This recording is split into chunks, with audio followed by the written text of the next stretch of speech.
Oke, selamat bergabung untuk teman-teman, khususnya warga Karawang di channel saya Borin Vlog.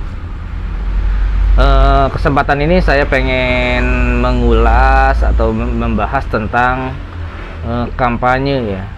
Kampanye di Pilkada Karawang 2020 yang mana nanti puncaknya pilkada ini adalah pada 9 Desember 2020 nanti hari pemilihannya, dan sekarang sedang memasuki tahap kampanye ya. Seperti diketahui juga sekarang ada 3 pasang calon di Pilkada Karawang, nomor urut 1, 2, 3. Mereka sudah bergerak aktif ke masyarakat untuk mengkampanyekan diri, termasuk visi misi, program dan yang lainnya.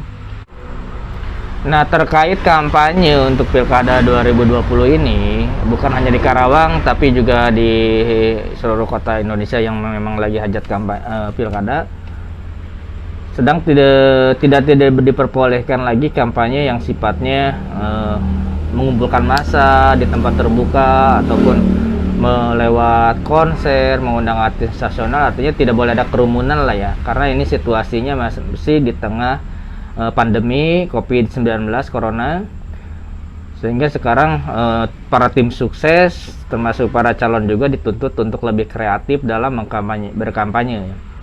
Termasuk salah satunya adalah bergerilya dari rumah ke rumah atau dari titik ke titik dengan jumlah yang katanya sih tidak boleh lebih dari 50 orang ya untuk satu titik ya. Di sisi lain juga ini penggunaan sosial media marak dilakukan khususnya di Karawang untuk melakukan kampanye-kampanye, baik itu dari tim ses maupun relawan-relawan para calon. Nah, seperti diketahui juga Karawang ini punya pengguna sosial media yang sangat banyak ya. Dari mulai Facebook, terutama ya di Facebook, baik itu di akun-akun pribadi maupun grup, fanpage dan yang lainnya sangat besar. Bukan hanya dari jumlah kuantitas tapi juga kualitas penggunanya juga sangat bagus. Dalam arti keaktifan mereka ya, interaksi satu sama lainnya per menit atau dalam 1 jam sangat banyak. Yang kedua, di Instagram juga basis penggunanya sangat besar. Terus yang ketiga di Twitter dan juga di sosial media lain seperti YouTube, WhatsApp grup dan sebagainya.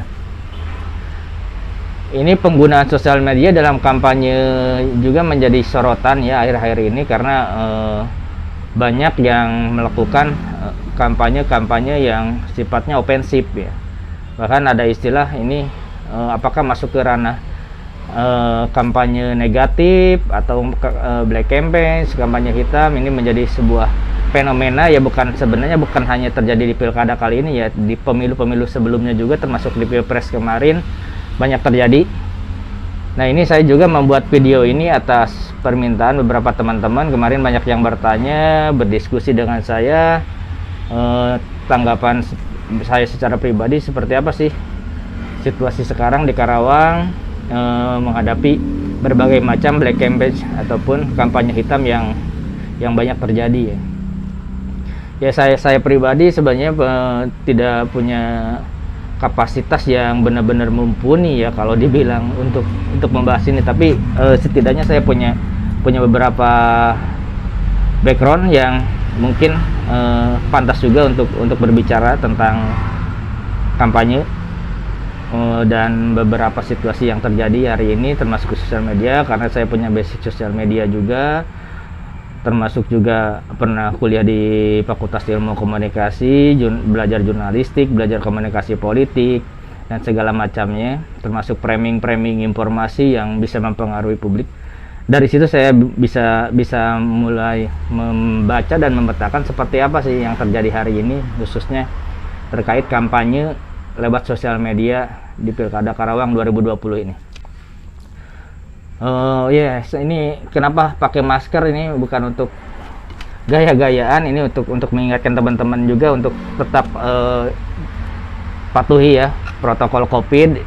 Walaupun ini video jarak jauh, ini sebagai himbauan juga, kita tetap harus lawan virus corona ya. Kembali ke soal kampanye ya. Memang saya sudah pantau dan beberapa diskusi teman-teman juga banyak yang screenshot, banyak status ataupun postingan-postingan yang sifatnya ofensif ya dalam mengkampanyekan calonnya, baik itu dari tim sukses maupun perorangan, yang entah itu bisa didefinisikan tim sukses ataupun yang lainnya, karena beberapa juga banyak akun-akun cloningan yang ini ya yang lahir di masa-masa pilkada kayak gini ya, pertumbuhannya sangat luar biasa untuk melakukan kampanye-kampanye. Nah, yang jadi persoalan sekarang adalah apakah hal yang wajar ketika banyak kampanye yang sifatnya ofensif, menyerang calon lain atau calon lawan gitu. Ini seperti yang diketahui sebenarnya ada dua istilah ya dalam kampanye yang jenis-jenis seperti ini. Ada yang bisa dikatakan sebagai kampanye negatif dan juga black campaign. Ini sebenarnya dua hal yang berbeda ya. Pertama, kampanye negatif ya. Kampanye negatif itu saya pikir hal yang lumrah terjadi. Kampanye negatif itu misalnya seperti ini, misalnya calon petahana dia dikritisi masalah kekurangan-kekurangannya selama memimpin, termasuk beberapa kegagalannya, itu kemudian diangkat sama tim ses lawan untuk melakukan kampanye negatif. Itu saya pikir hal yang wajar karena sifatnya berdasarkan fakta ya, berdasarkan bukti-bukti real yang terjadi. Jadi bisa dikatakan kampanye negatif ini adalah kita memunculkan kelemahan dari lawan politik kita, tapi basisnya adalah basis yang benar-benar real. Termasuk misalnya si calon A, seperti dulu kasus Jokowi itu misalnya kurus, ataupun misalnya kayak Prabowo itu pernah gagal di pilpres sebelumnya, itu coba diangkat kembali, itu adalah kampanye negatif ya. Dan kampanye negatif itu sebenarnya hal-hal yang sifatnya bisa dilawan lewat argumentasi atau penjelasan lebih lanjut ya. Ini tinggal tugas misalnya dari tim ses calon yang dilawan untuk melakukan counter balik yang lebih elegan. Nah, beda halnya dengan black campaign ya, kampanye hitam ya. Kampanye hitam itu yang justru berbahaya ya. Ini menjurus seperti opini-opini yang dibangun untuk memunculkan fitnah atau serangan-serangan yang tidak mendasar. Misalnya seperti kasus dulu ketika Jokowi disangka komunis lah, difitnah sebagai anti-Islam atau apa, yang nyatanya dia tidak dipakta seperti itu, tapi dibangun opini seakan anti-Islam atau komunis. Ini contoh-contoh kampanye hitam yang sangat dilarang baik secara etika maupun secara hukum, karena bisa diproses secara hukum. Artinya kampanye hitam, bedanya kampanye negatif dan kampanye hitam adalah jika kampanye negatif tidak bisa diproses secara hukum, tapi kampanye hitam bisa diproses secara hukum asalkan memang ada bukti yang mendukung pembantahan terhadap opini yang dibangun pihak lawan dalam serangan-serangan baik itu verbal maupun non verbal yang dilakukan di masa kampanye.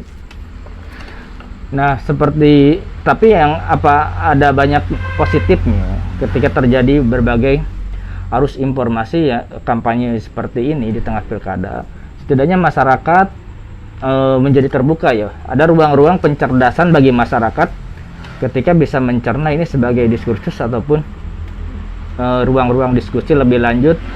Kita bisa tahu misalnya kekurangan si A, si B lewat justru antar tim suksesnya ya. Ketika tim suksesnya mengatakan sisi positifnya, ada pihak lain yang mengatakan negatifnya. Artinya kan kita bisa menilai dari kedua sisi ya.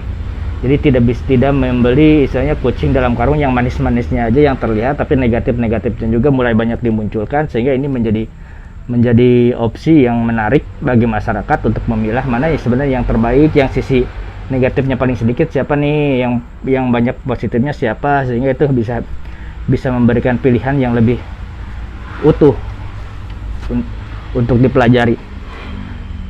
Tapi ya sekali lagi black campaign ini yang justru dilarang. Jangan sampai ada fitnah-fitnah di tengah pilkada yang justru nantinya akan menimbulkan kegaduhan, baik itu nanti muncul pikiran negatif dari masyarakat yang tidak tahu menau tapi makan mentah-mentah, termasuk juga ini bisa menjadi timbul konflik-konflik lebih lanjut yang sangat diwaspadai ya, karena mudah-mudahan Pilkada Karawang ini berlangsung damai, aman, juga silaturahmi antar calon, antar pendukung itu tetap terjaga, karena selepas Pilkada kita tetap nanti berteman, yang tadinya berteman ya berteman kembali, ya bermasyarakat kembali, jangan sampai timbul perpecahan pasca acara politik seperti Pilkada ini ya.